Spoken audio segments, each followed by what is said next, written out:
So, chapter 20 ng Book of Genesis. But I will be reading in the New King James Version. The New King James Version. So, our sisters at the back can help us. The media team can help us to flash this scripture so that also yung ating po mga kapatid sa online world ay they can also follow through. Genesis chapter 20 and chapter 21. Now let me read. And Abraham journeyed from there to the south and dwelt between Kadesh and Shur and stayed in Gerar. Now Abraham said of Sarah, his wife, "She is my sister." And Abimelech, king of Gerar, sent and took Sarah.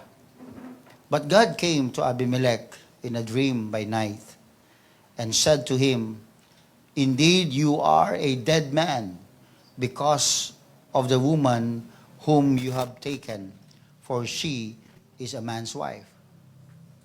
But Abimelech had not come near her. And he said, "Lord, will you slay a righteous nation also? Did he not say to me, 'She is my sister'?" Siya naman ang nagsabi, Lord, na kapatid siya. Kapatid na babae siya ni Abraham.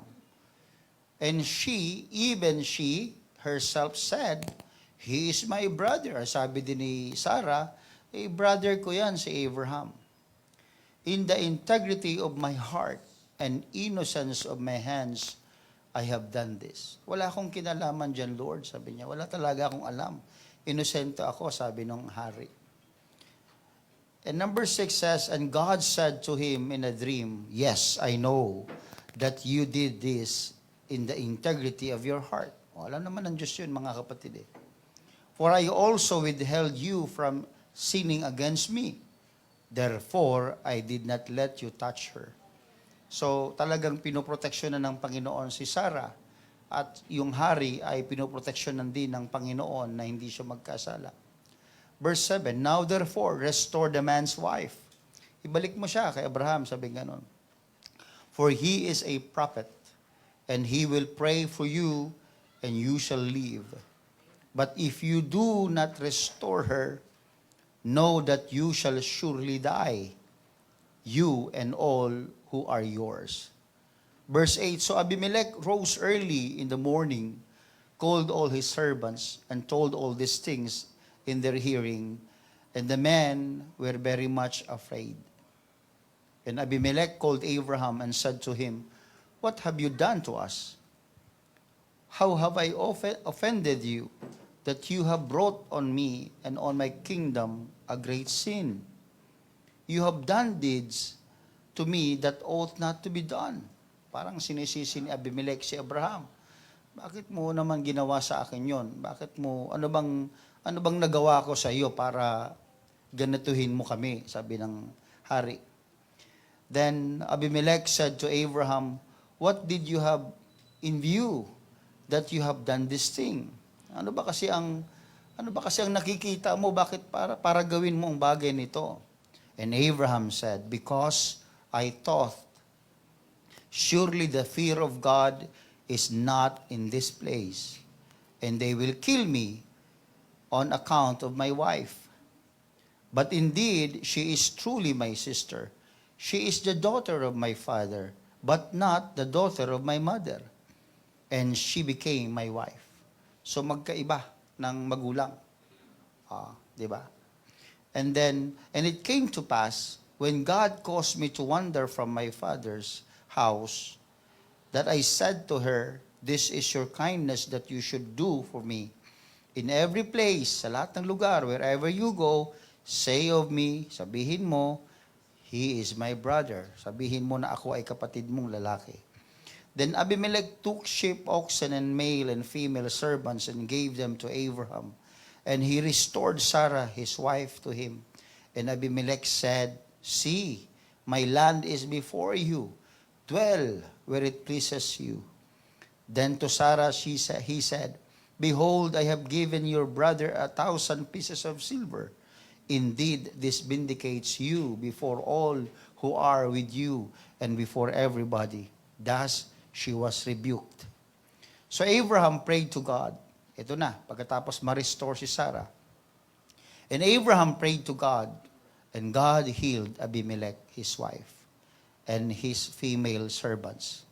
Then they bore children, for the Lord had closed up all the wombs of the house of Abimelech because of Sarah, Abraham's wife. So, grabe, no? Na kaya may mga bagay na hindi natin maipaliwanag, but this is something with the will of God. Something to follow the will of God. So let's go over chapter 21.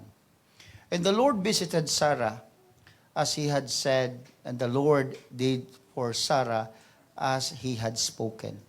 For Sarah conceived and bore Abraham a son in his old age, and the set time of which God had spoken to him. And Abraham called the name of the son who was born to him, whom Sarah bore to him, Isaac. Then Abraham circumcised his son Isaac when he was 8 days old, as God had commanded him. Now Abraham was 100 years old when his son Isaac was born to him. 100 taon na po si Abraham noon nung pinanganak si Isaac. And Sarah said, God has made me laugh. No? And all who hear will laugh with me. Pinatawa ako ng Lord, sabi niya. At ang lahat na makarinig ng istorya ng buhay ko, matatawa. Totoo nga naman po. Kaya hanggang ngayon po, pag pinag-uusapan natin po ang buhay niya, na siya'y nanganak, na siya'y matanda na, talaga namang pinagtatawanan o natatawa tayo. Because God made her laugh. She also said, who would have said to Abraham that Sarah would nurse children? For I have borne him a son in his old age. So the child grew and was weaned. Ibig sabihin ng weaned, umiwalay na po, hindi na po siya nagbe-breastfeed. Ibig sabihin, it's either kumakain na siya ng kanin or basta hindi na siya nagbe-breastfeed. And Abraham made a great feast on the same day that Isaac was weaned. So, milestone yon para sa buhay ni Abraham. Na ang bata ay humiwalay na sa kanyang magulang at kumakain ng mag-isa. So, yun ay milestone para sa kanila. And Sarah saw the son of Hagar, the Egyptian, whom she had born to Abraham, scoffing. So, ano ginagawa niya ni Ismael, kay Isaac? Tinutukso, pinagtatawanan, pinipersecute, or anything that could make the child trouble. Therefore, she said to Abraham, kaya nagalit si Sarah. Therefore, she said to Abraham, cast out this bondwoman and her son, for the son of this bondwoman shall not be heir with my son, namely with Isaac. And the matter was very displeasing in Abraham's sight, of course, because of his son. Siyempre, kung makita mo ba naman yung anak mo, tuksohin, di ba? But God said to Abraham, do not let it be displeasing in your sight because of the lad or because of your bondwoman. Whatever Sarah has said to you, listen to her voice. For in Isaac your seed shall be called. So, may konting conflict dito when it comes to family. Kasi anak din naman ni Abraham si Ismael. Kaya medyo rin siya, naiinis din siya kay Sarah. Nung sinabi ni Sarah sa kanya na, palayasin mo na nga yung bondwoman na yan, kasamang anak niya.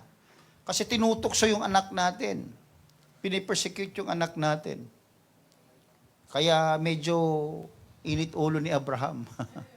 Pero ang Panginoon nag-intervene, kinausap si Abraham. Sabi niya, no, makinig ka sa asawa mo.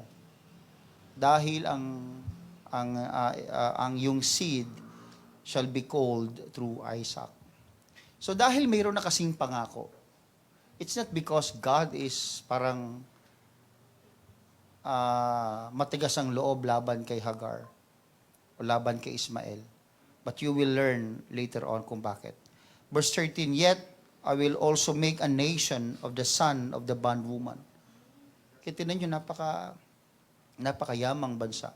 So sunod-sunod na yan, yung Muslims, yung Egyptians, kasi Egyptian si Hagar. So eventually, Egyptian na may halong Hudyo, itong si Ismael. And the last week, I think, itong week na ito, I've been watching mga documentaries about the Egypt, mga kapatid. Grabe pala. That's why, if you could imagine, mga kapatid, nakikita lang natin yung pyramid, di ba? How those people was able to build that pyramid and the other structures that they have. Wala namang engineer nung panahon na yon. Advanced po ang Egypt when it comes to knowledge, when it comes to architecture, when it comes to engineering. Oo, yes, advanced po sila. Talagang matalino po ang mga Egyptians. Kaya mapansin mo si Moses, he learned the knowledge of Egypt. And that time yung Egypt na yon, yun ang kinikilala sa buong mundo. At napaka-sophisticated. Kumbaga, ito yung Amerika sa panahon natin ngayon na makapangyarihang bansa. Ganun ang panahon sa panahon ni Abraham yun, mga kapatid. So, balik tayo dito, mga kapatid. Verse 13, yet I will also make a nation of the son of the bondwoman because he is your seed. Tandaan nyo, ang pangako ng Panginoon sa lahat na magiging lahi ni Abraham. So whether this comes from Sarah or this comes from Hagar, still the blessings of the Lord is the same. Kaya ang Panginoon hindi nagtatangi. But there is a will kasi, may will of God kasi. Pero binitawan na ng Diyos yan, na pagpapalain ko ang lahi mo, Abraham, dahil binitawan ng Diyos yan, bound ang Panginoon to be faithful to His promises. Kaya, sino man sa kanila, mapansin mo parehas na pinagpapala sila. Pero pagdating sa kalooban, pagdating sa espiritualidad, magkaiba.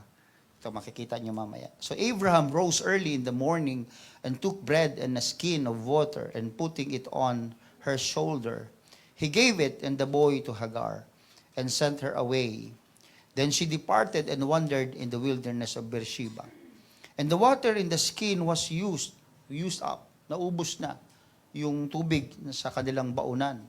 Kasi balat po yung baunan ng unang panahon, yung balat ng hayop, tutuyuin yun hanggang sa pwedeng paglagyan po ng likido o ng tubig.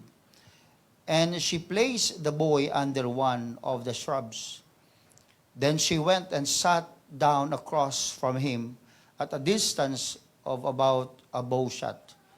For she said to herself, let me not see the death of the boy. So she sat opposite him and lifted her voice and wept. So wala na silang inom na tubig. So at this time, if I'm not mistaken, 13 to 17 years old, kung ako nagkakamali, si Ismael. Malaki na po. Hindi po siya yung batang bit-bit, gano'n. Malaki na po siya. At si Isaac naman, kung di ako nagkakamali, between 3 to 5 years old siya noon.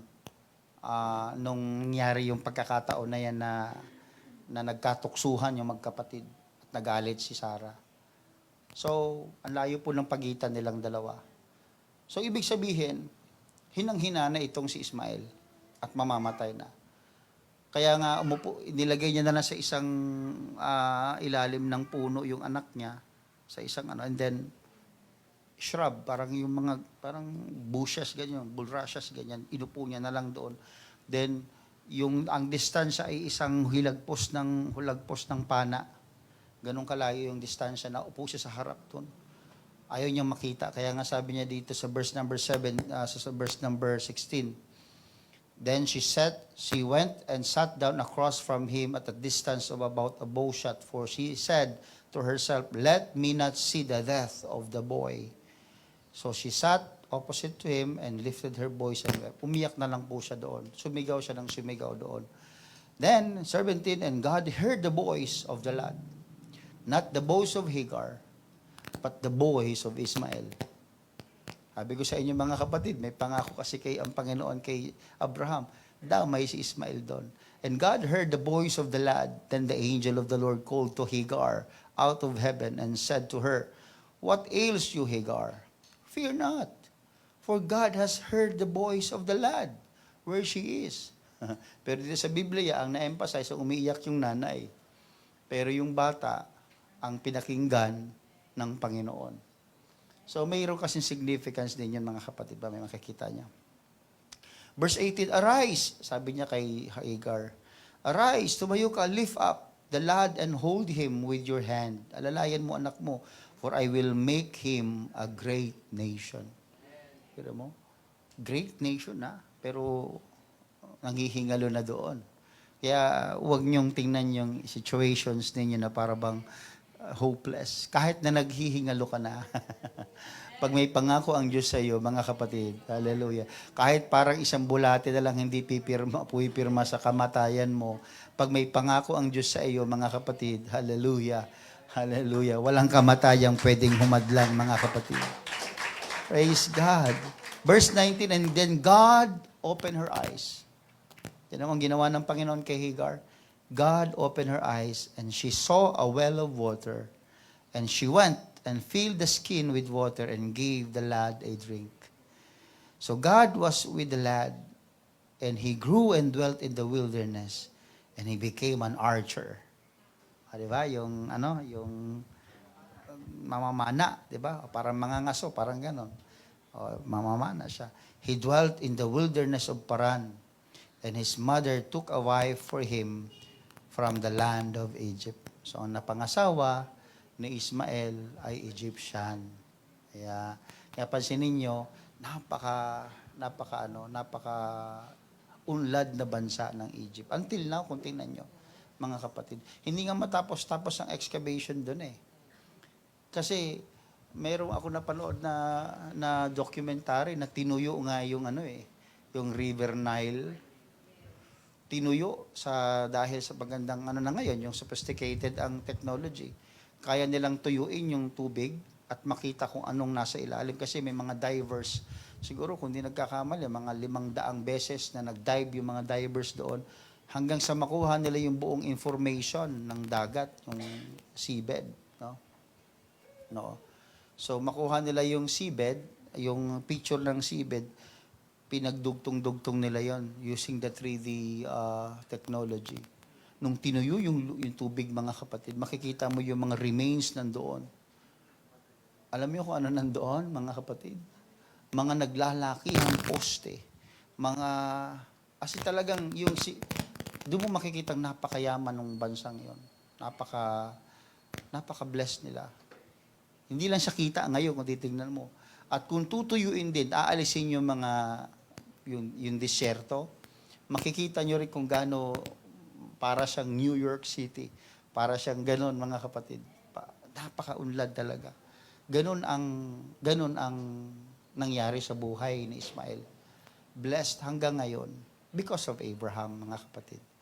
Of course. So, verse 22, and it came to pass at the time that Abimelech and Pichol, the commander of his army, spoke to Abraham, saying, God is with you in all that you do. Now therefore, swear to me by God that you will not deal falsely with me, with my offspring, or with the posterity, but according to the kindness that I have done to you, you will do to me and to the land in which you have dwelt. Takot kasi sila kay Abraham kasi alam nila si Abraham is prophet. So, nakikipagkasundo sila kay Abraham. Verse 24, Abraham said, I will swear. Then Abraham rebuked Abimelech because of a well of water which Abimelech's servants had seized. Hindi alam ito ni Abimelech eh. And Abimelech said, I do not know who has done this thing. You did not tell me, nor had I heard of it until today. So Abraham took sheep, oxen, and gave them to Abimelech, and the two of them made a covenant. And Abraham set 7 ewe lambs of the flock. Tama ba pronunciation? By themselves. Then Abimelech asked Abraham, what is the meaning of the 7 ewe lambs which you have set by themselves? And he said, you will take these 7 ewe lambs from my hand, that they may be my witness that I have dug this well. Ako ang naghukay ng balon na ito. Palatandaan yan. Therefore, he called that place Beersheba, because the two of them swore an oath there. Thus, they made a covenant at Beersheba. So Abimelech rose with Pichol, the commander of his army, and they returned to the land of the Philistine. Then Abraham planted a tamarisk tree in Beersheba, and there called on the name of the Lord, the everlasting God. And Abraham stayed in the land of the Philistines many days. So mga kapatid, this is the word of the Lord. Now, let's go to the message or the points that God wants us to have tonight, mga kapatid. So, in the life of Abraham po, I told you, Abraham is not, he's just the same with us. Katulad din po natin si Abraham. Maybe dahil sa kanyang titulo na he is the father of many, or the father of faith, father of many nations, dun natin na iisip na parang he is a perfect person. He is a sinless person, or a perfect man of God. But again, brethren, he was not.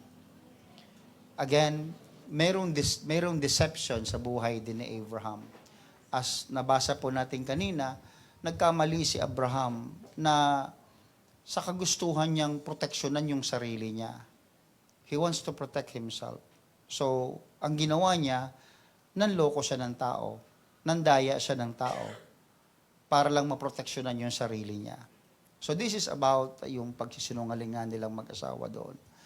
But, God, because of that mistake, ang Diyos ay nag-withhold ng bahay bata, ng lahat ng kababaihan sa lugar na yon.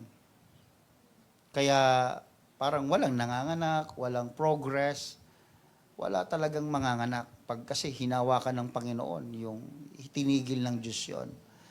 And this is because of Abraham's mistake. This is because of Abraham's sin.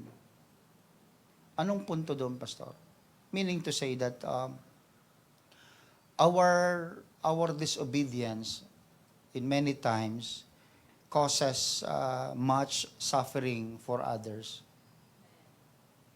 This is not because of their disobedience. This is not because of their sins. This is about us. Bakit, Pastor? Dami namang makasalanan nung panahon na yun. Bakit nakatuon kay Abraham? Because Abraham was cold. Because Abraham is different. Because God is dealing with Abraham. So to speak, God called Abraham. Kaya tayo mga banal, tayo po mga tinawag ng Panginoon, let's be careful. Because the attention of the Lord is to the saints of God, not to the sinners. Ang attention ng Panginoon nung panahon na yun, na kay Abraham, wala doon sa makasalanan sa panahon na yun, na kay Abraham. So nung nagkamali si Abraham, na ang naapektuhan, yung mga tao sa paligid niya. So that's the point, one of the points. So ano pastor, dapat gawin? Let's be careful. Hindi naman po naiiwasan na tayo ay na magkamali. Mali ng decision, mali ng ginawa. Pero kung tayo ay matututong mag-confess, kung tayo ay matututong magpakumbaba at mag-admit ng ating pong pagkakamali, then God will restore everything. As mentioned in Genesis chapter 20, verse 17. And the Bible says, so Abraham prayed to God, and God healed Abimelech and his wife and his female servants. Then they bore children. So pansinin niyo mga kapatid. So, bumalik yung blessing ng Lord, it is because Abraham admitted that he was wrong. So ano pong ibig sabihin ng mga kapatid sa atin? Tayo po, sabi ko nga, hindi tayo maiiwasang magkamali. Pero again, our failures are not our identities. Okay. Ang pagkakamali natin ay hindi pagkatao natin. Iba ang pagkatao natin. Ang pagkatawag sa atin ng Diyos ay banal. Ang pagkatawag sa atin ng Diyos ay conqueror. Ang pagkatawag sa atin ng Diyos ay in the perfection. Yun yung inaasahan ng Diyos sa iyo. Yun yung will ng Diyos sa iyo at sa akin. So that in every time we fail, hindi ko ito ginagawang license na tayo ay mag-fail na mag-fail o mag-commit ng mistake na mag-commit intentionally. But if ever there will be mistakes and failures in our lives, then we can just come to the Lord and tell Him, Lord, medyo hindi pa ako matured that time. Lord, hindi ko pa naiintindihan lahat ang kalooban mo sa buhay ko. Can you please forgive me with this mistake? Katulad ng ginawa ni Abimelech. 'Di ba hindi niya alam na inosente nga siya eh. Kaya nakipag-bargain siya sa Lord sa panaginip niya. Sabi niya, bakit ganun Lord? Papatayin mo ba ang isang buong bansa dahil sa inosente kami doon, di namin alam na mag-asawa pala sila, Lord. Sabi ng Panginoon, sabi niya, alam ko na may integrity yung heart mo. But the problem is, kaya nga ang ginawa ko, I don't let you touch her. May asawa na nung, siyempre, nung unang panahon, mga kapatid, hari yun eh. So lahat ng magaganda sa kaharian, diba? Kung yung napapanood nyo sa mga telenovela, mga historical, cultural stories, mga kapatid, lahat ng magaganda sa kaharian, ginagawang asawa ng hari. So this is to depict, this is to show that the higher standard of living sa kaharian ng hari. Ay, ganun din sa panahon nila. Kaya sabi ni Abimelech, inosente kami. Sabi ni Lord, alam ko inosente kayo. So ganun si Abraham, mga kapatid, nung siya kinonfront ni Abimelech, inamin niya. Kasi akala ko kasi, ang lugar na ito ay hindi kumikilala sa Diyos. Yun yung kanyang premise, yun yung kanyang reason. Ba't mo nagawa yun? To protect myself. Totoo naman, nangatwiran siya, totoo naman magkapatid kami. Dahil siya ay anak ng kanyang ama, pero hindi anak ng aking ina. Ano ibig sabihin nun? Half-sister niya. So tama nga, sister niya pa rin yun. So it so happened na naging mag-asawa sila. So hindi pa rin pagsisinungaling. Pero again, it's mistake. Why it's mistake? Because God told Abraham to be in Egypt, 'di ba? Tama naman, 'di ba? Ang nagsabi naman kay Abraham na magpunta sila ay ang Diyos ang nagsabi na sila sa Egypt, 'di ba? But why suddenly that Abraham, of course, he needs to protect himself. Kaya sinabi niya 'yon, poprotektahan ko ang sarili ko. Diyos ang nagsabi sa amin, nandito kami. So, kung mapapansin mo, it's really a mistake. It's not an intentional sin or mistake na kinumit niya. It's just, yung parang tayo. Yung bang, hindi naman natin gusto magsinungaling, pero wala tayong magawa. Minsan naman, yung kasalanang nagawa natin is out of our immaturity. Out of sabi ko nga, emotion. Well, God created us and He knows us well, very well. So, ang kailangan lang natin is, we need to confess that to the Lord. Lord, I am sorry. Forgive me. It's my wrong, Lord, I know. Ginawa ko, kahit alam kong medyo doubt ako. You just need to confess to the Lord. And the Lord will break all these curses. Everybody say amen. Kasi, ang cause ng barrenness noong time na yon sa lugar ni Abimelech ay dahil sa kasalanan ni Abraham, sa pagkakamali ni Abraham. So if you are going to divert that into the spiritual lesson sa atin, yung mga hidden sin is often the reason in becoming spiritually barren. And it ceased to give birth to the spiritual children. Tingnan niyo mga kapatid, ang taong mayroong tinatagong kasalanan, hindi lumalago spiritual. Well, you can see them going to church, you can hear them praying, you can see them worshiping. They are there. Nandiyo sila sa simbahan. They're active. But look at them, whether are they growing? Meron bang spiritually baog ba sila? Spiritually. May bunga ba sila? May nagiging bunga ba sila? Kung wala, there is something wrong. Because God does not want us to be barren, di ba? Nung nakita niya nga yung puno ng igos na walang bunga, kinurse niya, di ba? Kasi pinapakita ng Panginoon na, no, everything on earth I created is meant to reproduce, to multiply. Langgam, isa lang, maya-maya dumadami na. Di ba? Kuto, isa lang ngayon, dumadami na. Di ba? Dami, ang ganda ng illustration mo, Pastor. Lisa yan, naging kuto, di ba? Anong ibig kong sabihin? Ang ibig kong sabihin, talagang dinisign ni Lord na mag-multiply. Kaya nga lumalaki yung tao kasi, di ba, yung composition ng katawan natin, dumadami din sila. Kaya lumalaki ang katawan ng tao, nag-grow din tayo. So, kapag meron daw tinatagong kasalanan, and I hope wala po tayong tinatagong kasalanan. Now, we can look into heaven that everything about us, everything or everyone that we wrong, we ask forgiveness to the Lord. Ibang makatitingin ka ng direkta sa langit, Lord, I have told you everything, and there's nothing that hides in my heart. Kaya nga si David, nung siya'y nagkasala, mga kapatid, kaya nga sabi niya, restore unto me the joy of thy salvation. Cast me not away from thy presence, O Lord. Kasi alam niya magiging parusa ng Panginoon sa kanya. Lalayuan siya ng Panginoon. When you continue to commit sin, kahit na mabali-balintong ka pa dyan manalangin, it seems that God cannot hear you.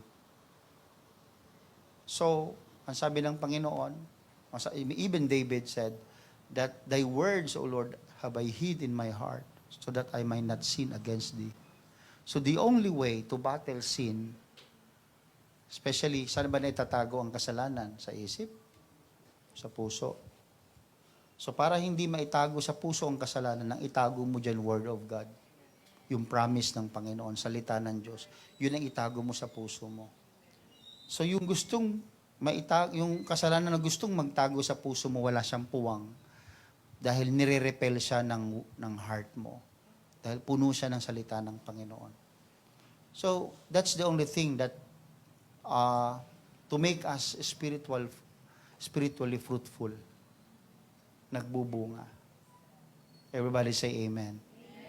Hindi kasi pwedeng maging, kahit anong gawin kong isip, mga kapatid, hindi talaga pa pwedeng maging, ang isang Christian ay maging selfish, maging makasarili, mga kapatid. Pero, kapag tayo po ay nagkakaroon ng earnest confession, kung tawagin, pagsisisi sa Panginoon, then the Lord will lift the curse of barrenness. And again, hallelujah, it will cause His people to be fruitful. Ayaw kasi ng Diyos, mga kapatid, na tayo ay hindi lumalago. Ayaw ng Lord. Kaya, challenge na rin po ito sa atin lahat. So, what are the things that when you started serving the Lord, what are the things that you cannot do? Sige nga. Mag-alimbawa kayo, nung kayo'y unang tumanggap sa Panginoon, ano yung mga bagay na hindi nyo kayang gawin noon, na hanggang ngayon ay hindi mo pa rin kayang gawin. Why? What holds you? What makes you barren? What stops you? Ano bang pumipigil sa iyo? Kasi it's impossible. 2020 kang na-convert, 2025 na ngayon, pero yung hindi mo kayang gawin ng 2020, obviously, dahil bago ka lang sa Panginoon, ay hindi mo pa rin kayang gawin 2025 na. There is something wrong. Walang paglago. Well, nung bagong convert ka, when you ask to pray, medyo nahihiya ka. Pabihira, 5 taon nang lumipas. Hanggang ngayon, pag nire-request ka mag-pray, nagagalit ka. Kasi nahihiya ka, hindi mo alam ang sasabihin mo. Oh, definitely, it's a laughing matter, but I will tell you, that's a sign that you are spiritually barren. Baog ka. Spiritually. Bakit baog? Because there is something in your hearts that you don't surrender or confess to God.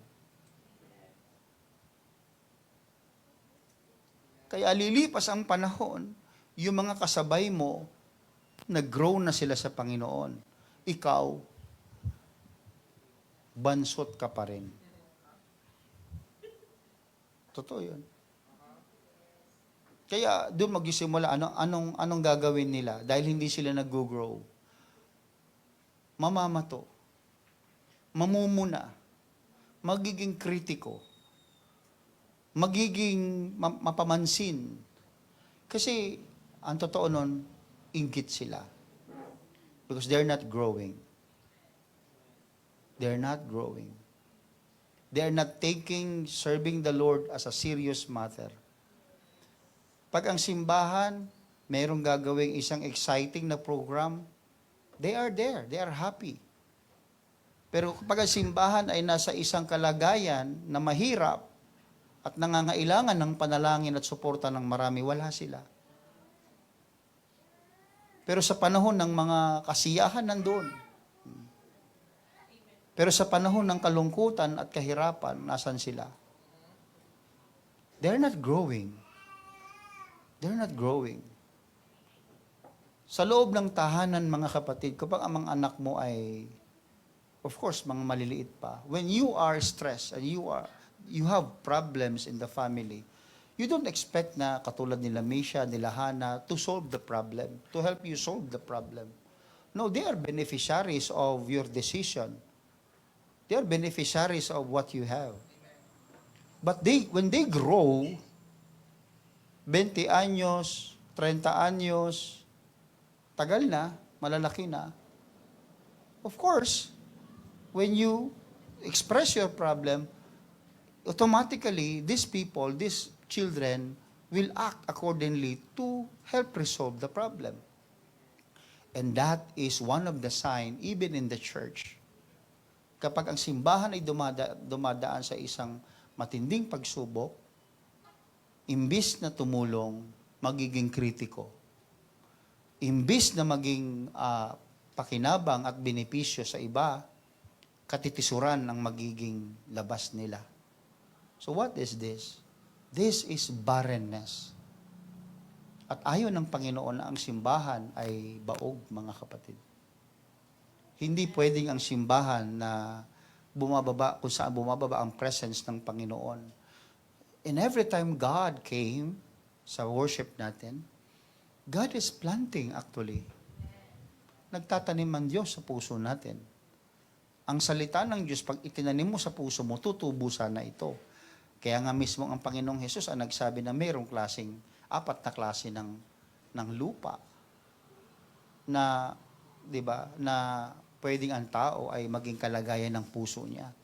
May mga taong nakapakinig ngayon ng salita, excited, but tomorrow, because the word, the seed, was just thrown down to the cemented place, yung sementadong lugar or hard road or way, anong mangyayari? Dadagitin lang yun ng ng ibon. Yung seed na inihasik sa iyo, kukunin lang din ng demonyo yun. Ang bilis mawala sa iyo. Kaya tanungin nga kayo, ano ang preaching ng Sunday? Hindi nyo alam eh. Bouncing. Ano bouncing? Bouncing. Ginawa niyo naman basketball yun. Kaya minsan madaling makalimutan. Bakit? Kasi hindi natin itinatanim sa pinaka-flesh of our heart. Itanim nyo kasi sa pinakalaman ng ating puso.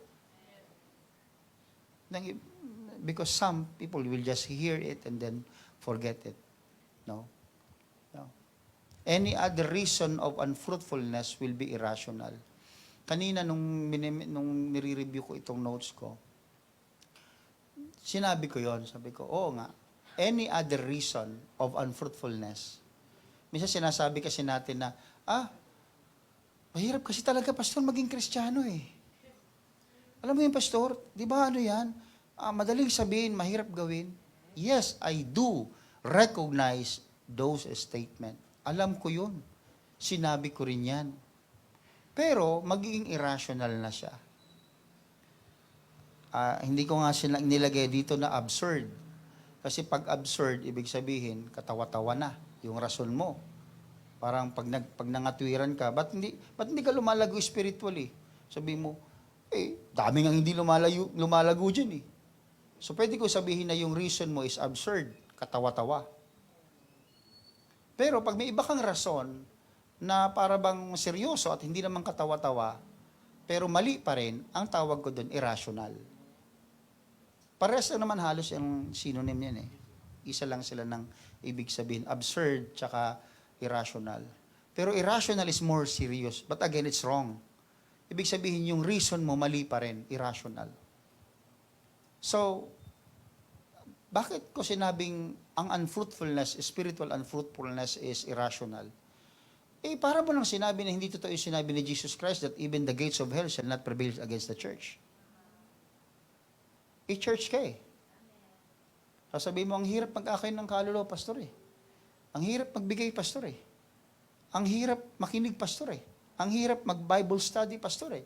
Ang hirap sumunod, pastor eh. Pag palaging lumalabas sa iyo yung difficulties, para mong sinabing walang kwenta yung sinabi ni Jesus Christ sa Matthew chapter 16, verse 18, na even the gates of hell, plural, kahit pintuan ng impyerno, buksan lahat ng demonyo yan, at maglabasan ng salak-salak sang demonyo, at harangan ka sa paglilingkod mo sa Panginoon. Ang sabi ng Panginoong Jesus, di ba? Even the gates of Hades o hell shall not prevail against it in church. So, hindi makakapanaig ang demonyo sa iyo. Ibig sabihin, you can overcome it.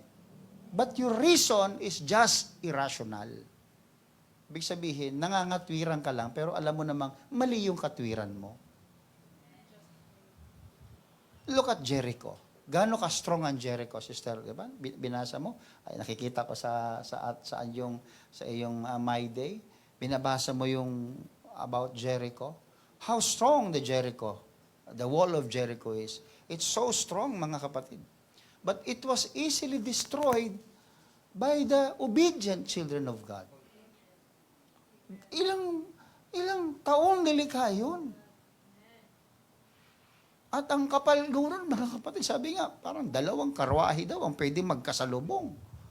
Parang Great Wall of China siguro, malapad pa ng konti doon. Ganun yung pader niya.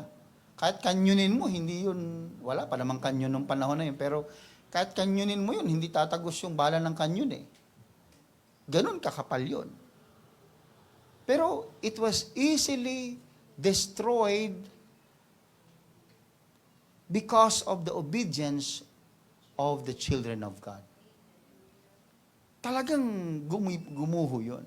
Pero, tinan nyo ha, kung sino yung mga taong masunurin na nagsisigaw doon para gumuho yung wall of Jericho are the same people that was defeated in their next battle in the land or city of Ai.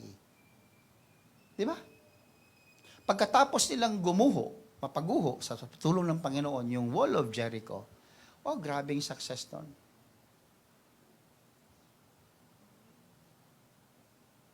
Pero the following battle they have in the land of Ai, napakaliit lang nun. Maliit lang. Alam mo, hinabol sila ng mga sundalo ng syudad na yon. Talo sila. Napaisip si Joshua, bakit tayo natalo? Samantalang ito nga, oh. It is because there is one man in that group of people who disobeyed the command of God. And his name is Achan. Anong ginawa ni Achan? Nung pagkatapos gumuho ng wall of Jericho, ang daming ginto, may mga balabal na mga mamahalin, mga Louis Vuitton na damit, na mga kinuha niya sa sobrang, siyempre, hindi naman po siya mayaman eh. Nasilaw siya sa ganda ng mga bagay-bagay. So kinuha niya, ginawa niya, tinago niya sa kanyang tent. Adi, walang nakakaalam. That's why sabi ko sa inyo, be careful because the attention of God is not on the wicked. The attention of God is with the saints. So nakatingin ang Panginoon hindi sa mga kalaban ni Israel. Nakatingin ang Panginoon kay Israel. Nakatingin ang Diyos sa atin. Kaya ang ginawa ni Achan, tinago niya. Oh, di tago, wala nakakaalam. Okay, next battle, please. Si Achan, ano nangyari?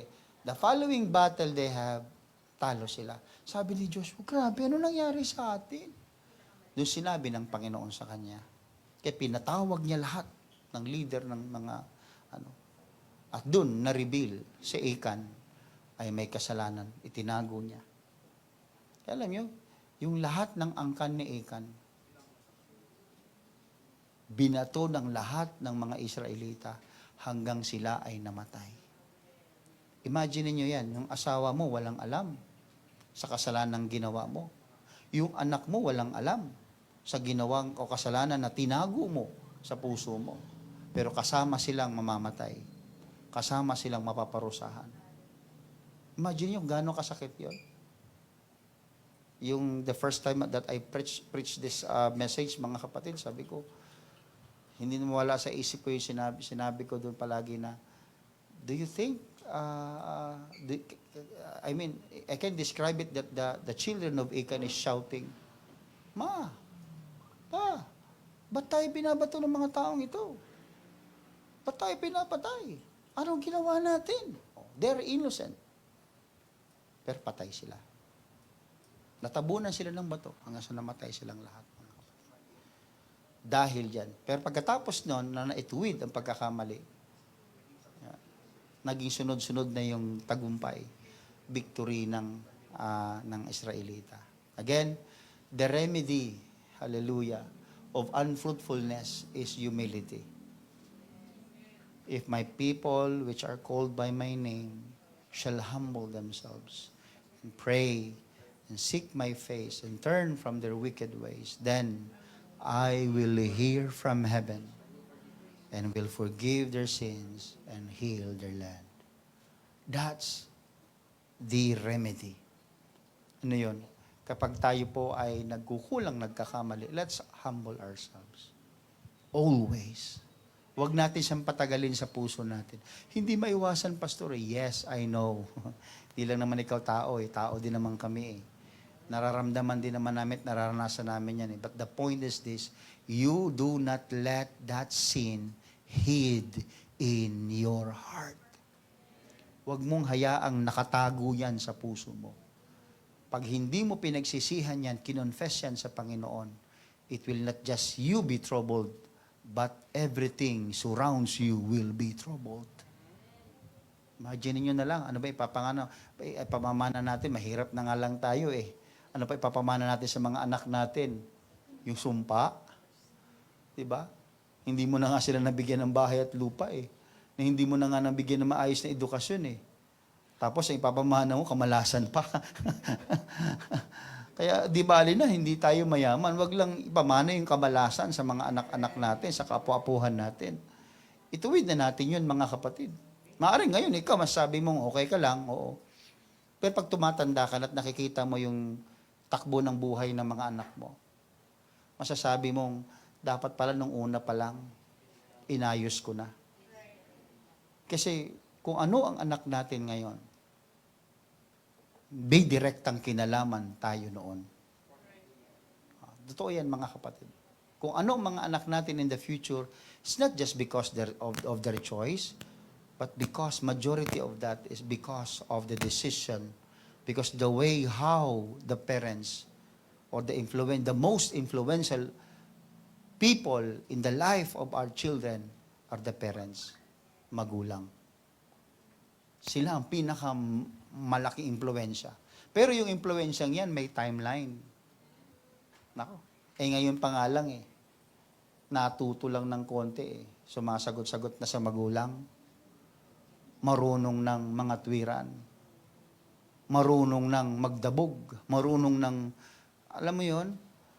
Pero ang totoo nun, diba? Kung hindi mo naman yan, pinagtimpla ng gatas ng maliit yan Diba? Kung hindi mo hinuhugasan yung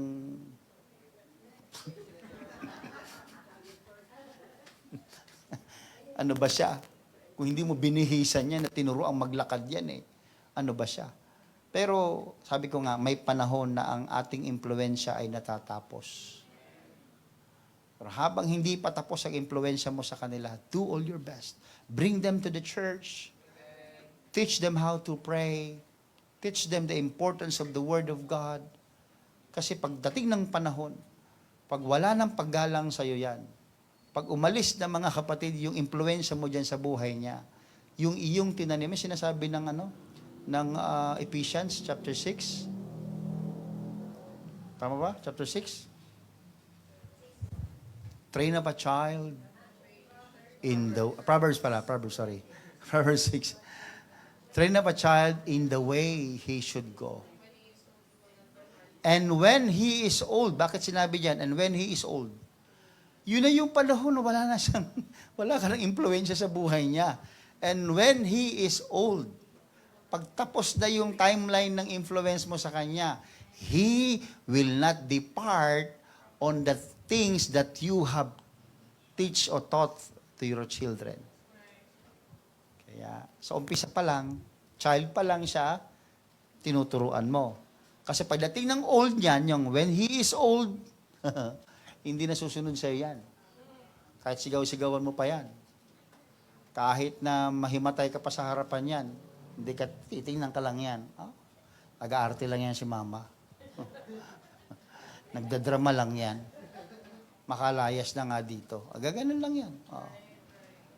Pero kung tama ang itinuro mo, ako mga kapatid, medyo hahaba-haba pa ang impluensya mo sa buhay niyan. No? Hahaba ang impluensya mo sa buhay niya. Kasi bata pa lang tinuruan mo na siya ng tama. Everybody say amen. Kaya sa mga gusto magpamilya, akala ninyo, it's easy. Ngayon, ang nakikita nyo, you and him against the world. Against the Lord. Diba? Wala ka nang ibang inisip, kundi anong kakainin yung dalawa, saan kayo pupunta, saan kayo magdi-date, ano ang gusto. Parang kayo lang dalawa sa mundo. Sa umpisa lang yon. Pagdating ng panahon na kayo nagkaanak, mga kapatid na ko, Diyos ko po, sasabihin ko sa inyo, sana hindi na kayo nag-asawa. Masasabi mong, kung maibabalik ko lang, kung maibabalik ko lang ito sa magulang niya. Masasabi mo talaga yon. Alam mo kung bakit? Kasi mag-iiba na ang role mo sa buhay. Kaya sa mga kapatid natin na hindi na makapaghintay, na makapaghintay tuloy, sa mga papasok na sa sabi nila ay tahimik, hindi po tahimik yun. Mas maingay nga po Diba, ngayon nananahimik ka, di ba? Nananahimik ka na sarap ng tulog mo. Di ba? Pag ikaw may asawa at nagkaanak ka, hindi ka na makakatulog. Di ba? Kasi babangon ka, titimpla ka ng gatas, iiyak, hehele-hele ka. Kung kailan ka tumanda, tsaka ka nautal. Diba? Baby, come to Papa, come to... Kung kailan tumanda, tsaka nautal. Lilido na itaw. Sabi ko, kailan naman tumanda, tsaka na naman nagaganon-ganon tong tao. Kasi nga, mag-iiba na yung pananaw sa buhay. Amen po ba mga kapatid? Nakukuha niyo po ba yung punto natin? So, shotgun approach na lang, no? Saya, ganun yun. Sa mga kapatid natin na you think that it's more happier. No, it's not really. It's really just elevating yourself into more matured role. Ngayon, binata ka, dalaga ka. I'm not saying you're not mature, pero your role now is not as matured as those people na mayroong pong mga pamilya. So, kung gusto mong mag-elevate into more mature role, prepare yourself. Huwag maging makasarili. Because after you accepted that woman or man in your life from a different tribe, ibang tribo yan eh. Diba? Dalawang tribo nagsama, di ba? Diba? Magmula nung tinanggap mo yan, ng taong yan na maging kasama mo, nako, mga kapatid, ibig sabihin, walang hanggang adjustment and understanding ang ibibigay mo dyan. Again, let us always think that the cause of spiritual barrenness are the things that is hidden in our hearts. Mga bagay na tinatago natin sa ating puso, yan ang magiging cause ng spiritual barrenness. That's why let's learn to wait on God. Let's learn to wait on God. Alam niyo kung bakit? It took Sarah 25 years after that she was promised to have a baby. 25 years po ang hinintay ni Sarah bago siya magkaanak. Sinabihan siya ng Panginoon, in 25 years pa, ang tagal kayo nainip siya eh. Kaya sabi niya, Hagar, nainip na ako. Kaya gumawa siya ng paraan. It is easy to wait on God when we realize that the answer depends on the faithfulness of the one in whom we place our trust. Madaling sabihin na, hihintayin ko ang Panginoon kung kailan niya gusto. Kung naiintindihan mo, kung alam mo, na ang lahat ng bagay, ang tugon ng Diyos, ay nakasalalay sa kanyang katapatan. Mas gagawin nating madali, intindihin. Kung nauunawa mo na ang Diyos ay tapat sa kanyang pangako, kung nauunawa mo lang kung nauunawa mo na ang Diyos ay tapat sa kanyang mga pangako, madali mong masasabi, let us wait on God. Kasi, mayroong temptation dyan na, ba't ko pa hihintayin? Kaya ko namang gawin eh. Yung ginawa nga ni Sarah, ba't ko pa hihintayin yun? Pangako naman niya, magkaanak ako eh. Gusto niya magkaanak. Hagar, sipingin mo asawa ko. At yung anak, bigay mo sa akin. Solve ang problema. Ganon ang pang-unawa ng tao. Kaya sabi ko nga po, kung nauunawa nating lahat, na ang Diyos ay tapat sa kanyang pangako, makapaghihintay ka. Kung talagang alam mo at naniniwala ka sa pangako. Kasi pag ang Diyos nangako, may timeline siya.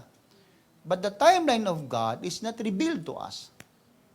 Maaring ngayon yan, bukas yan, o baka bangkay na tayo bago pa matupad yung pangako niya. Pero pangako niya, matutupad at matutupad yun. There was one story that I read, no. Yan. Isang pangyayari na kung saan merong yung pastor ay wala siya sa simbahan. Then she asked one member to preach in the church. At nagkataon naman nung wala yung pastor na yun, masama ang panahon. Sa Amerika kasi pag masama ang panahon, talagang masama talaga ang panahon. Dito, pag masama ang panahon, minamasama lang natin yun, totoo. Pero doon, pag umulan ng snow at talagang snow, as in talagang matatabunan ka ng snow, ay hindi mo kakayanin. Diba?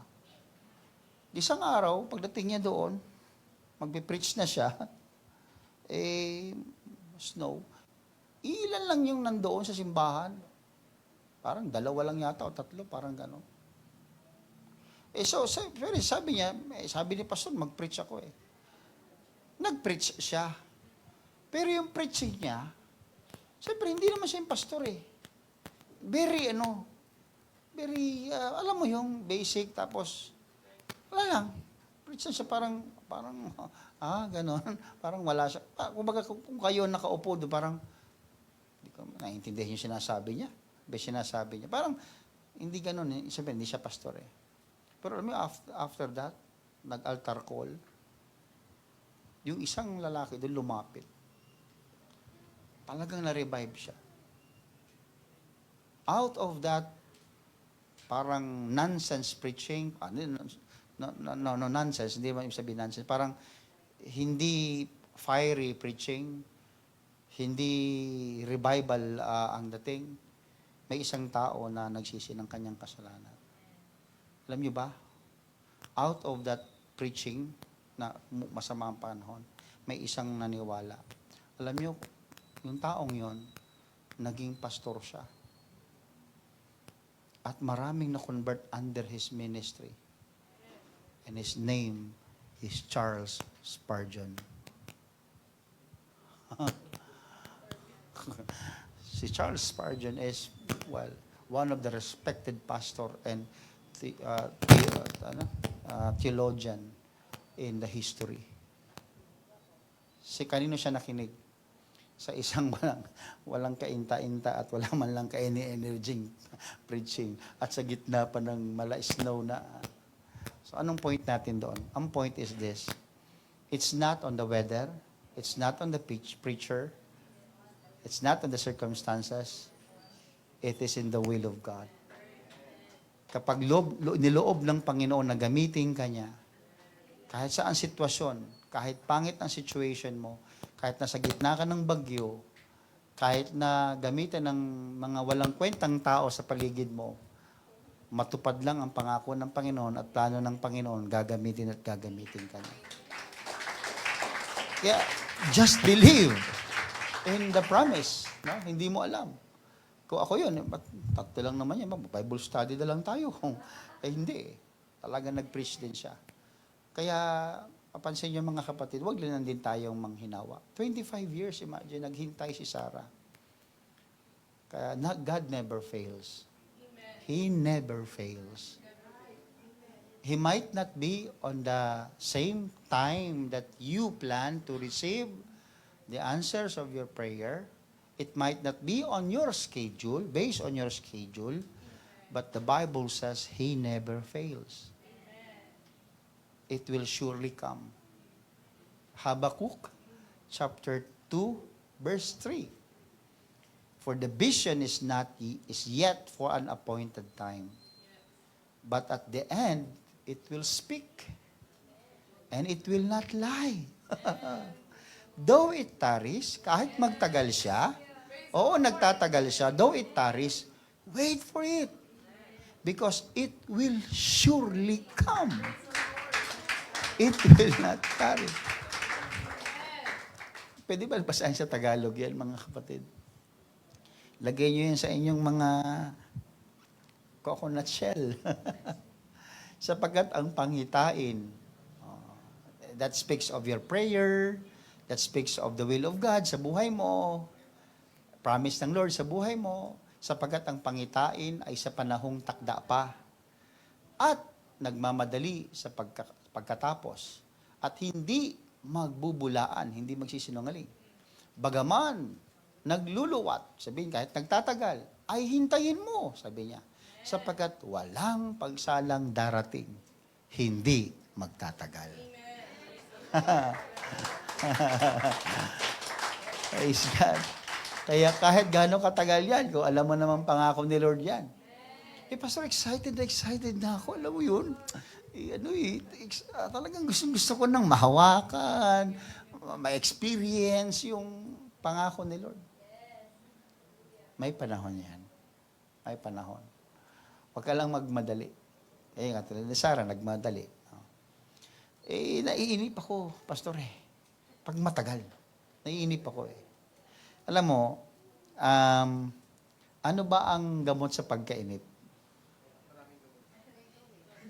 May gawin? Sige, magandang tanong yun, pastor. Ano ang gamot sa pagkainip? Magbasa? Maghintay? Sige, bibigyan ko kayo dito, sa grupo nyo dito. Somebody from this group. Ano ang gamot sa pagkainip? Ha? Ano? Okay, pag may ginagawa ka, hindi ka naiinip. Dito, sa inyo. Ano ang gamot sa pagkainip? Pera.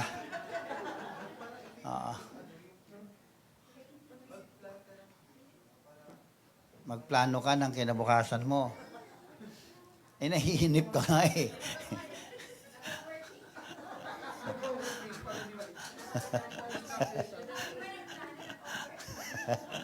Sige. Ikaw, Mark, ano? Gumawa ka ng ibang bagay. Gumawa ka ng ibang bagay. Sige. Manuntok ka ng tao, ganon. Tapos mangaway ka. Kaya dito, anong sagot? Ano ang dapat gawin anong gamot sa pagkainip? Maging busy. Okay. Tingnan natin, mga kapatid. Tama kayong lahat sa inyong opinion. Pero let us read Hebrews chapter 10, verse 35 to 36. Sa New King James Version. Therefore, do not cast away your confidence. Do not cast away your confidence, which has great reward. Ang subject ay yung confidence. Okay. Verse 36, for you have need of endurance, so that after you have done the will of God, you may receive the promise. Andiyan ang sagot. Anong dapat gawin? Kapag tayo ay naghihintay sa pangako ng Diyos. Anong dapat gawin? Huwag ninyong itakwil ang inyong pagkakatiwala, confidence, na may dalang gantimpala. Sapagkat kayo'y nangangailangan ng pagtitiis upang kung inyong magawa ang kalooban ng Diyos, ay magsitanggap kayo ng pangako. For me personally, lahat ng sinabi niyo tama naman kanina. But for me personally, while waiting, why don't you increase your confidence? Kasi alam mo, bakit, alam yung sagot Bakit tayo naiinip?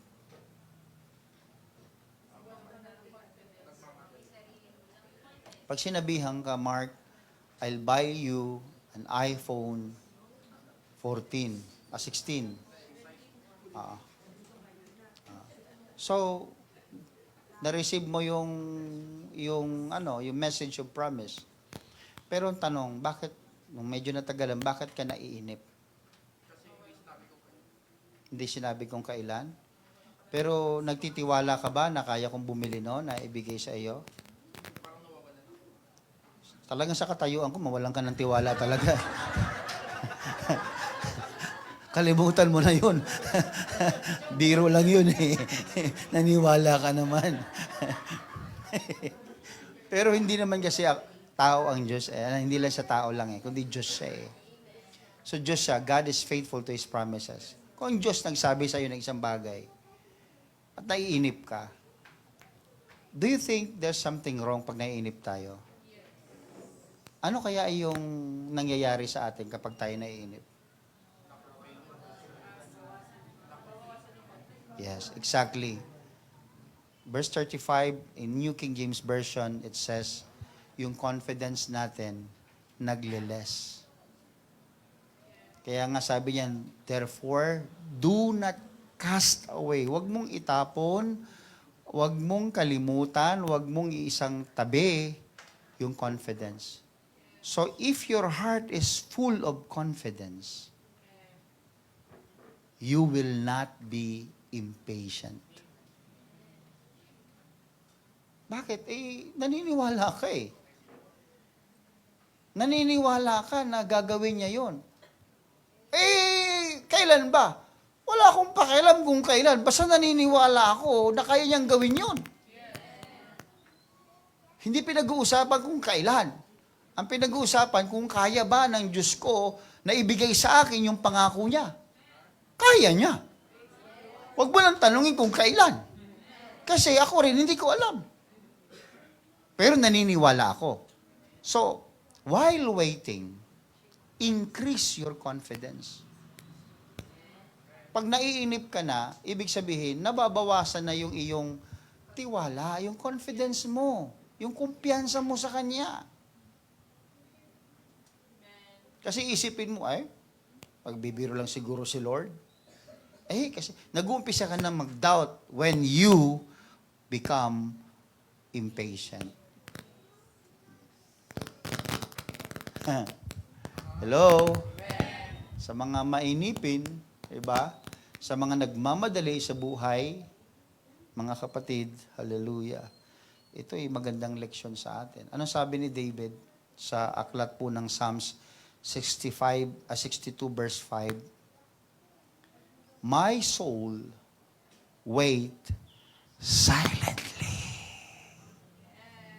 Nung binasa ko ito mga kapatid, sabi ko, napahiya ako sa Panginoon. Sabi ko, oh Lord, sorry. Kasi minsan naghihintay tayo pero ang ingay-ingay natin. Kaya naman mangyari kasi, tagal naman kasi, Lord, ano ba problema sa akin? Lord, sabi Lord, shhh.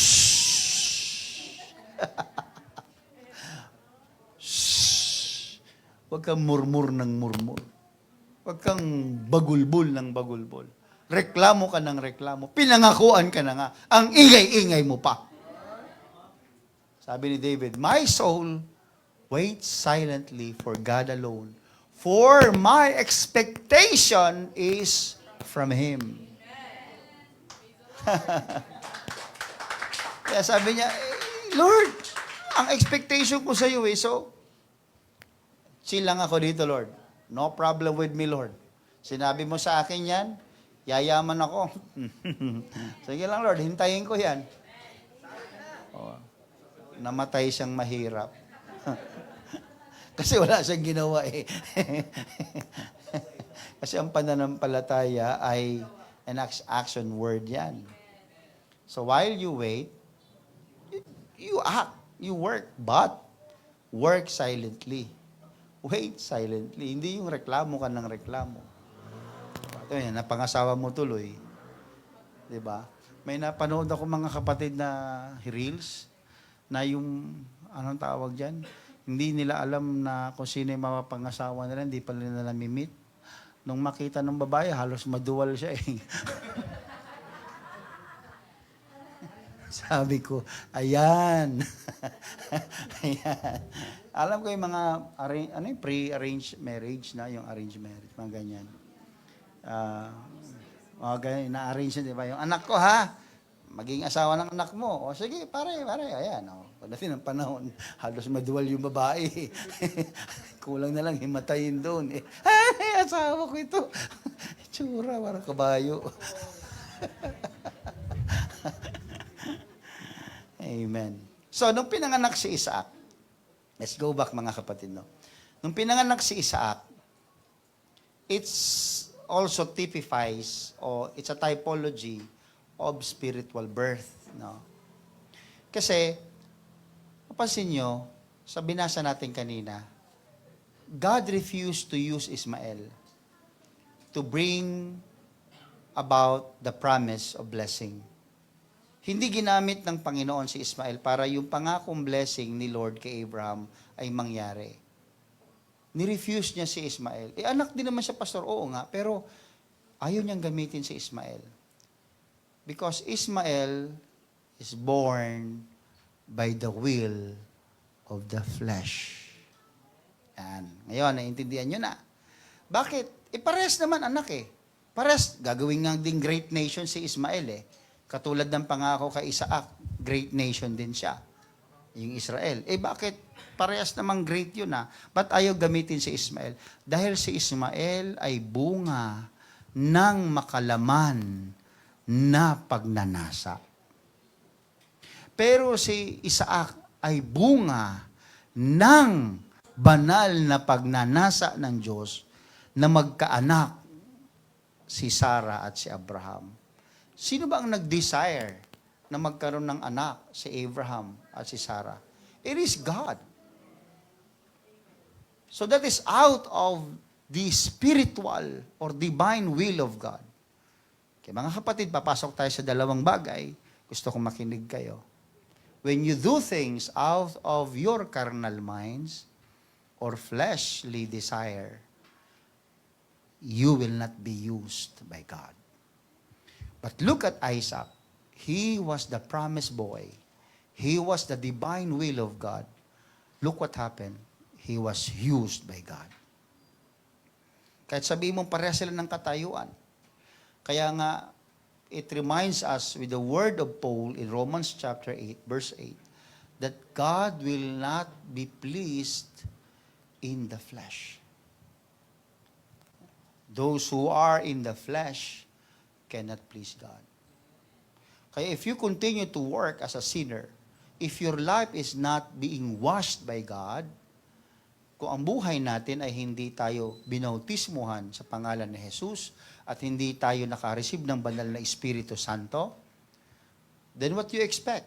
You are walking according to the flesh. Kaya nga may baptism because that is your transition. Transition natin yun from flesh into spirit. Kaya yung mga ayaw magpabautismo, relihiyon lang daw, di tuloy nyo yan. Wala namang pilitan. Pero habang pinangangaral ito, habang may panahon pa, sabi ko sa inyo, you need to decide for yourself, for your eternity. So anong ginawa mga kapatid? Tinan nyo. Those who are in the flesh cannot please God. Kahit anong gawin mo, you will not please God because you are in the carnal state. Flesh cannot receive spiritual blessings. Mentioned in 1 Corinthians chapter 2, verse 14. But the natural man does not receive the things of the Spirit of God. 1 Corinthians 2:14. For they are foolishness to him, nor can he know them. Hindi mo daw mauunawa, hindi mo malalaman, because they are spiritually discerned. Only the natural man does not receive the things of the Spirit. Kaya pag nasa flesh ka, pag you are not baptized in the name of Jesus, sa tubig, you are not baptized of the Holy Spirit, you are in the flesh. You are in the natural man. But God wants us to be spiritual man, not natural man. Kasi, pag ikaw ay natural man, you will not receive things of the Spirit. Ano ba yung eternal life? Spirit o natural? Spirit. It's a spiritual thing. So gusto mo ng eternal life, go to the spiritual realm. Hindi, mabait naman ako, pastor. Hindi ako pala away. Mabait mga magulang ko. Malalangit ako. Akala mo lang yun. Hindi naman dahil sa gawa ng tao ang kaligtasan. Hindi dahil mabait ang nanay mo, tatay mo. Dahil hindi ka nang aaway, hindi ka chismosa, hindi ka pala away, mabait ka, ibig sabihin langit ka na. Hindi yun ang sinasabi ng Bible. Wala sa Bible yon. Ang nasa Biblia, mga kapatid, you need to be baptized. You need to turn from natural to spiritual man. Kaya yung sinishare dito baptism, hindi ito religion. It is your transformation.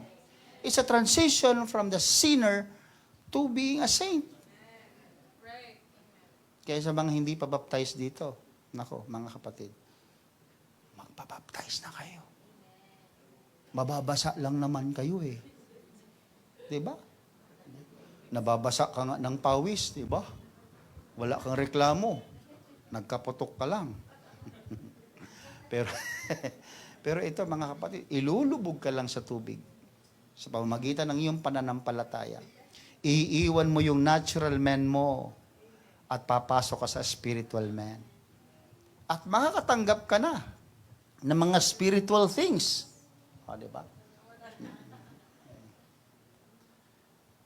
So, again, Isaac birth is the birth, typifies the spiritual birth. No? Si Isaac, nung pinanganak siya, is not according to the flesh. Alam niyo naman yun, di ba? Bakit tinawag na according to the flesh yung kapanganakan kay Ismael? Dahil hindi naman plano ni Lord yun eh. Kainong plano yun? Kay Sarah. Sino ba si Sarah? Laman, tao, flesh. So, plano ng flesh yon. Pero ang plano ng Lord, hindi. Manganganak ka, Sarah. Kailan? Ay, basta manganganak ka. Kaya nga sabi ko kayo na, habang naghihintay ka sa pangako, increase your confidence. Hindi siya nakapaghintay. O di, nagkaanak sa labas si Abraham. Ayun na, naging problema, mga kapatid. Again, God uses those who are born after the Spirit. That's why Isaac was used. It was not Ismael. Hindi si Ismael ang ginamit. Kaya kapag ikaw mananatili kang mamumuhay ayon sa flesh, hindi ayon sa spiritual, then you will not be used by God. Kahit sa simbahan dito mga kapatid we're not perfect here. We're not perfect here. Even me as a pastor, I'm not a perfect man. But if I can see you doing things that are carnal, you will not be used by God. Not me, because I want every one of you be used by God. But according to the law of God, if you continue to work and do what pleases your flesh, you will not be used by God. This altar might be a small altar, but this altar will be continue to be divine and holy in the sight of God. We're not perfect, pero hanggat ikaw ay namumuhay sa makalaman na pamumuhay, hindi mo magagamit o hindi ka gagamitin ng Panginoon sa altar na ito. Despite of your desire, despite of your willingness. If I were you, if you are really willing and interested, go to the spiritual side. Because we cannot afford to be in the church without the presence of God. And mind you mga kapatid, the presence of God is, again, sabi ko nga, hindi nakatingin ang Diyos sa makasalanan.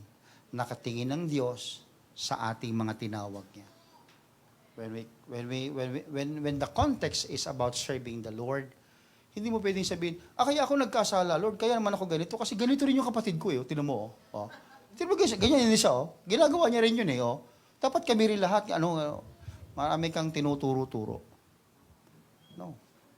If you want change, mag-start sa sarili natin, mga kapatid. Sa ating sarili. Everybody say amen. That's why the water baptism and Holy Ghost baptism are spiritual birth. No? Spiritual birth natin yan. Meron pa bang hindi baptized dito? Pwede ko bang makita ang kamay ng hindi pa baptized in the name of Jesus? Meron ba dito? Wala. Ito si brother hindi pa siya baptized dahil bisita siya ni brother Harnel, no? At sana si brother Manuel, no? Brother Manuel, kung di ko nakalimutan ang pangalan. So I urge you to be baptized. It's not religion. This is not religion. Definitely it's not.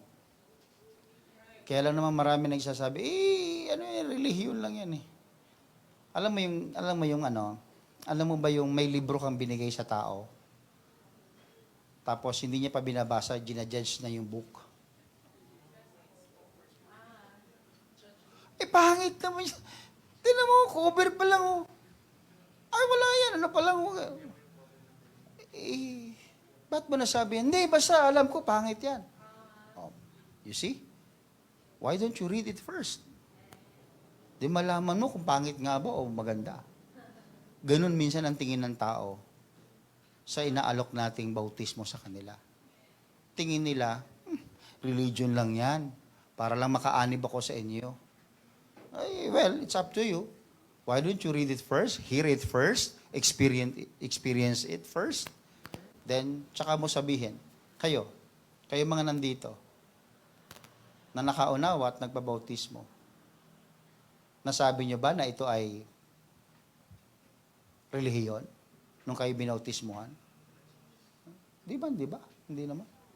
Kasi ang nakamulatan nating relihiyon, yung tuwing linggo, pupunta tayo sa sawsaw, mas marami, malaking tapos, yung bang pwede kang magchismisan sa loob ng simbahan, pwede bang yung bang ang buhay mong relihiyon mo ay para bang, yung easy go lucky, chill lang.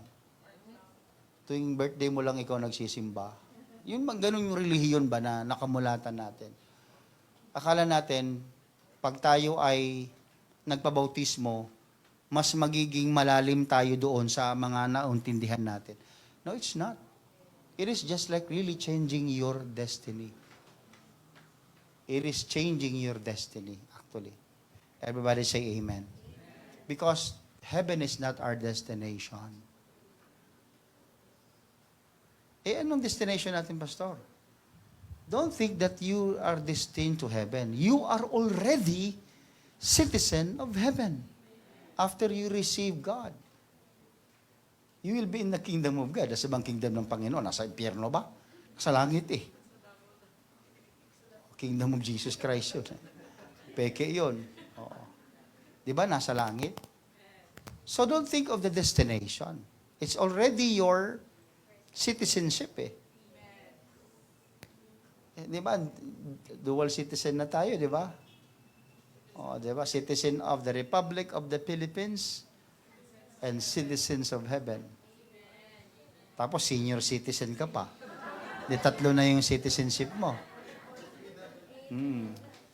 Wala yung PWD, wala yun. Ang pastor, yan, mga PW, mga pastor na walang datung. PWD. PWD ako ngayon eh. Bakit? Wala eh, lumpo-lumpo na ako ngayon. Wala eh. So, sabi ng Biblia, sabi ni Sarah, God made me laugh. Itong laughter na ito, hindi ito katulad ng laughter ng Genesis 18 verse 12 na pinagtawanan niya yung pangako ng Panginoon. Ito naman is, yan. And Sarah said, God has made me laugh. Diba? And all who hear will laugh with me. Hindi yan yung laugh na yan. Hindi katulad nung nangyari nung nakaraan sa kanya sa Genesis 18 na pinagtawanan niya yung pangako. Nasa likod siya ng pinto. Tawa siya ng tawa. Magkakaanak daw kami ni Abraham. Tigulang na ako. Matanda na ako eh. Kaya, basahin nga natin yun, 18 verse 12. Therefore, Sarah laughed within herself, saying, after I have grown old, shall I have pleasure, my Lord, being old also? Sabi niya, and the Lord said to Abraham, why did Sarah laugh? Saying, shall I surely bear a child since I am old? Is anything too hard for the Lord? At that appointed time, I will return to you, according to the time of life, and Sarah shall have a son. So, pangako, magkakaroon siya. Hindi nga lang, according to the time of life daw eh. Ibig sabihin, hanggat hindi pa siya namamatay, mangyayari yung pangako, according to the time of life.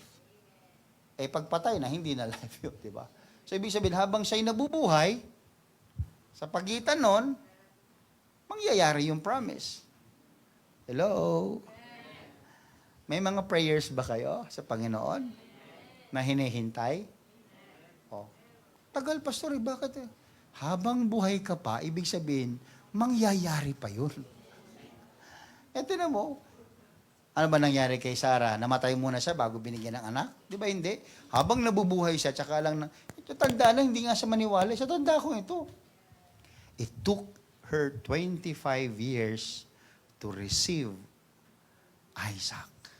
Grabe, mga kapatid. 25 years. Kaya umabot silang ganong edad, mga kapatid, bago nagkaanak. Kaya ito rin yun. Alam mo yung Sarah made me laugh, God made me laugh, sabi ni Sarah. Pinatawa ako ng Panginoon. Ano ba yun? Yung isang pakiramdaman ng pag ikaw ay, nung na-convert tayo, alam mo yung na-convert tayo, tapos nagte-testimony tayo sa likod ng pulpit, di ba? yung buhay natin dati, kung ano, parang natatawa tayo. Yung mga, yung wickedness natin noon, yung foolishness natin, naalala, natatawa na lang tayo. Diba? Yun yung same joy and laughter na nangyari kay Sarah. Kaya nga, ang Diyos, pinatawa talaga ako ni Lord, parang gano'n. Pinasaya ako ni Lord, gano'n. Parang gano'n yung expression na sinabi dyan sa Genesis chapter 21. Pero itong isang bagay na ito ang medyo concern ako, mga kapatid. Bakit ba si Hagar ay kinast out? Pinaalis siya ni Abraham. Bakit pinalayo si Hagar tsaka si Ismael? Because Ismael mocked Abraham's son. And sabi ko nga kanina, si Isaac ay maaring 2 to 5 years old. Yan. 'Di ba? So medyo bata pa itong si Isaac. Si Ismael naman ay nasa mga between 13 to 17 years old. Nakita mismo ni Sarah narinig niya mismo tinutukso-tukso ni Ismael si Isaac. Kaya nag-react yung nanay siyempre. Alam ng nanay na, bakit ganoon? Anak to ni Abraham, kaya nga nagsumbong siya kay Abraham. Ito yung, ang gusto ko lang i-emphasize ganito. Si Ismael is born by the will of the flesh.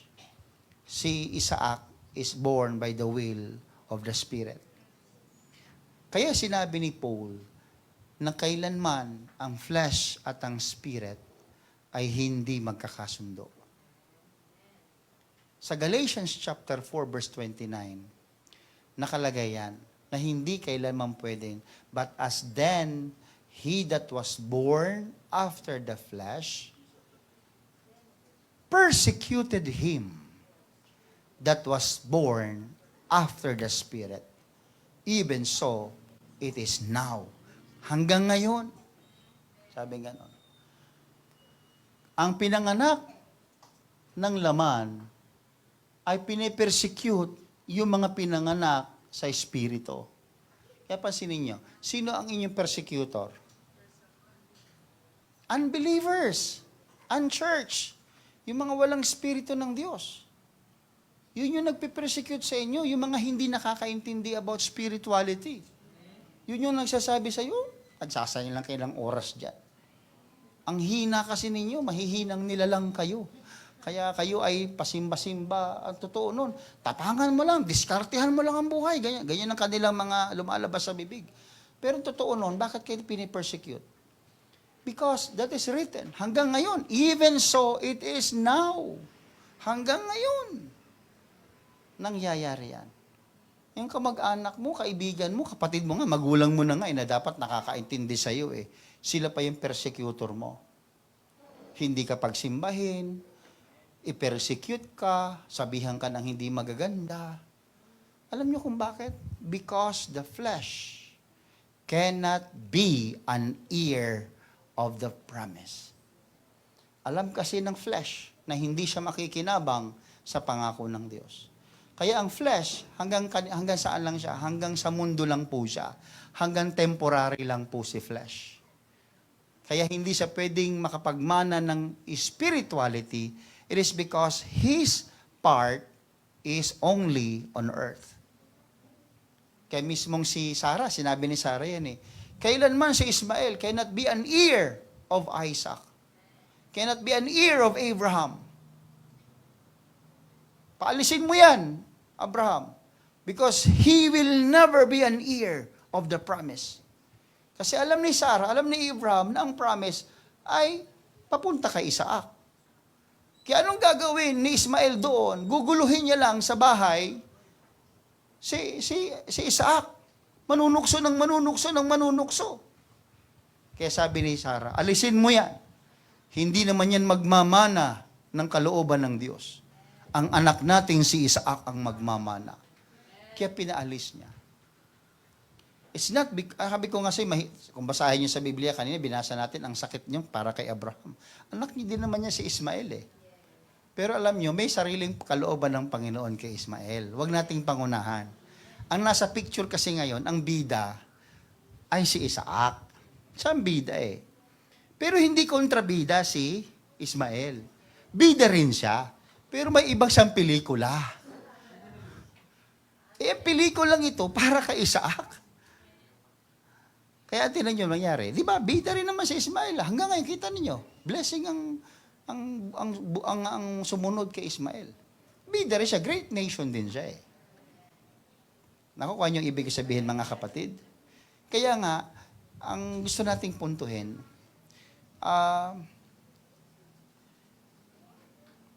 kapag tayo ay namimersecute ng mga ng mga Kristiyano, ibig sabihin, we are in the flesh. Pero wag pong ganun mga kapatid. Itong experience ni Hagar mga kapatid, kung kayo man din sa kalagayan ni Hagar, imagine niyo, bit-bit mo yung anak mo. Anak, ito ang baon natin, may tinapay, may tubig. Nung naubos na yung tinapay at tubig, nang hina na sila. Alam niyo, nung binabasa ko yung para siyang drama, alam niyo, para siyang telenovela. Nung binabasa ko, parang naiiyak ako, sabi ko, paano na sila? Talagang paano na sila? Nung walang makain, sabi niya sa anak niya, anak, diyan ka na lang umupo. Nilagay niya anak niya doon sa malayo, nakatingin siya sa anak niya. Habang umiiyak siya, talagang pumapalahaw ng iyak. Pero siguro, hindi naman sinabi ng Bible kung anong sinabi ni Ismael eh. Walang sinabi ang Bible na, Lord! Hindi naman gumanon si Ismael eh. Pero sabi lang ng Biblia, narinig ng Panginoon ang tinig ng bata. Ay, ibig sabihin, tumawag din yun. Ano kayong sinabi niya? Walang nakalagay sa Biblia. Pero, ang sabi diyan ng Biblia, in verse 17 ng chapter 21 ng Genesis, and God heard the voice of the lad. 21 verse 17, and God heard the voice of the lad. Then the angel of God called to Hagar out of the heaven and said to her, what ails you, Hagar? Fear not, for God has heard the voice of the lad where he is. So again, natatawa ako kanina kasi nung binireview ko, sabi ko, Lord, kahit pala kami ay mapunta sa maladisyertong kalagayan ng buhay namin, pag mayroon kang pangako sa amin, hindi mo pala kami iiwan talaga. Tandaan nyo mga kapatid, ano sabi sa verse number 18? For I will make him a great nation. Promise yan. Promise yan. May promise kay Ismael. Nakasunod yung promise. Dahil nga kay Abraham eh. Kasi hindi pwedeng baliin ni Lord yung promise niya kay Abraham. Na ang seed ni Abraham ay ibibless. Seed si Ismael eh. Kaya sumusunod yung blessing kay Ismael. Yung magiging great nation siya, tingnan niyo mga kapatid. Kaya nung naghihingalo na siya, kunting tawag niya sa Panginoon, nandun eh. And God heard the voice of the lad. So nung, ibig sabihin, sabi ko, Lord, ibig sabihin, kapag ang tao pala, kami, mga anak mo, pinangakuan mo, kahit pala kami mapunta sa maladisyertong kalagayan ng buhay, pag kami pala, Lord, ay tumawag sa iyo, sumasagot ka pala, Panginoon.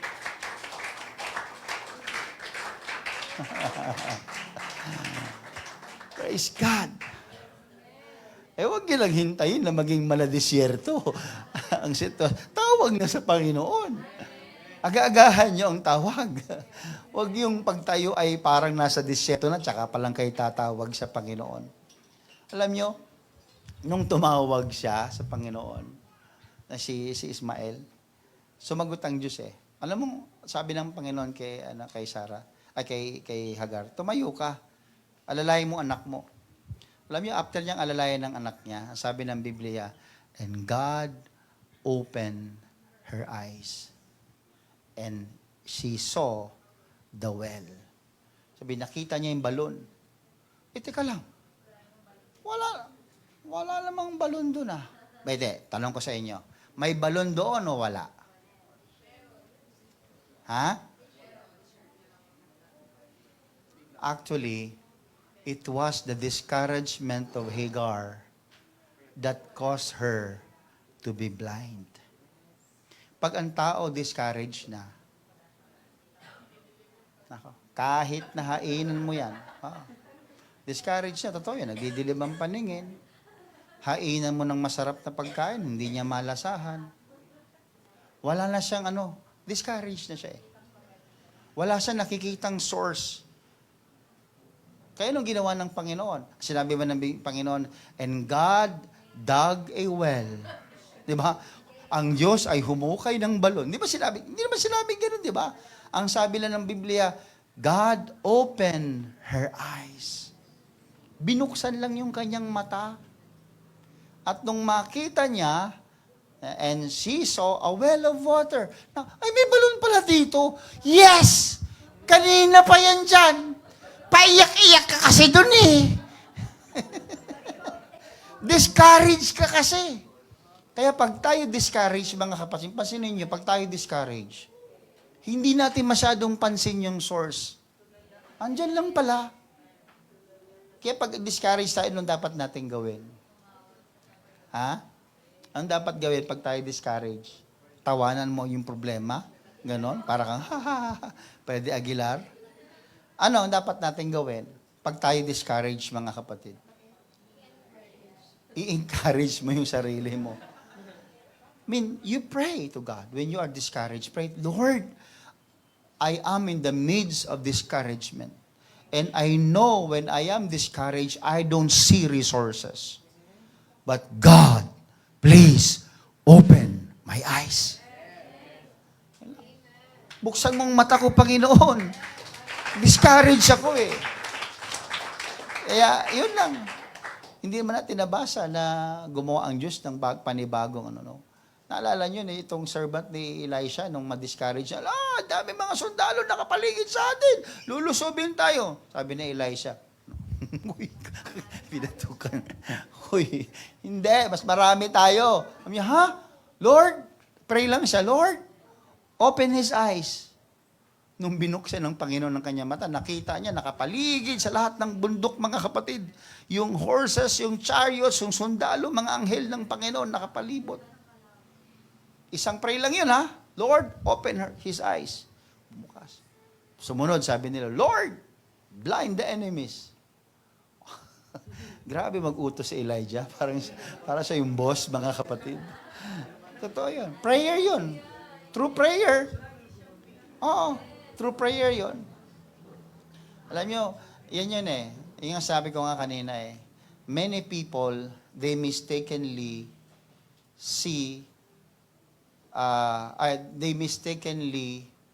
parang forget that there is a well that is already available for many to drink.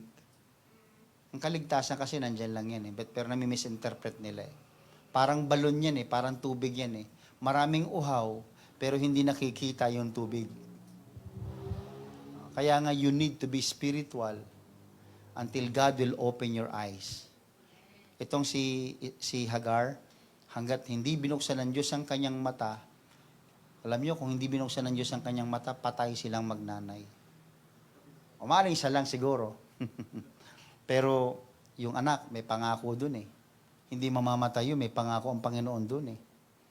Alam nga naman kalansay yung bumangon nun, pag ganun.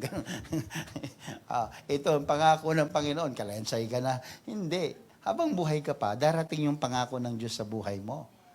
Kaya habang may buhay, sabi nila, may pag-asa na mangyari yung pangako ng Panginoon. Totoo po ang Panginoon, mga kapatid. He is answering all our prayers. That's why tonight, I challenge you. When you pray tonight, Lord, I pray, open my eyes so that I may see your good works. May I see your glory. Di ba ang sabi ng Book of Revelation, humingi ka sa akin ng yung pangpahid sa mata. Ano ba yun? Sa Revelation chapter 3 verse 18. I counsel you to buy me from me gold refined in the fire, that you may be rich in white garments, that you may be clothed, that the shame of your nakedness may not be revealed. Tingnan niyo sumunod. And anoint your eyes with the eye salve. May ointment na pinapahid sa mata, that you may see. Kaya may mga tao, mga kapatid, na nandyan na yung blessing, nandyan na yung love of God, nandyan na yung salvation sa kanila, nandyan na yung will of God, pero hindi nila makita because their eyes are closed. But let us pray to the Lord tonight. Buksan ng Panginoon ang ating mga mata at makita natin ang kanyang kalooban. Tanggalin ng Diyos ang discouragement sa ating puso, sa ating isipan, mga kapatid, at palitan niya ng pag-asa. Amen. Palakpakan po natin ang Panginoon. Praise God. Amen. Hallelujah. Glory to God. Thank you, Jesus.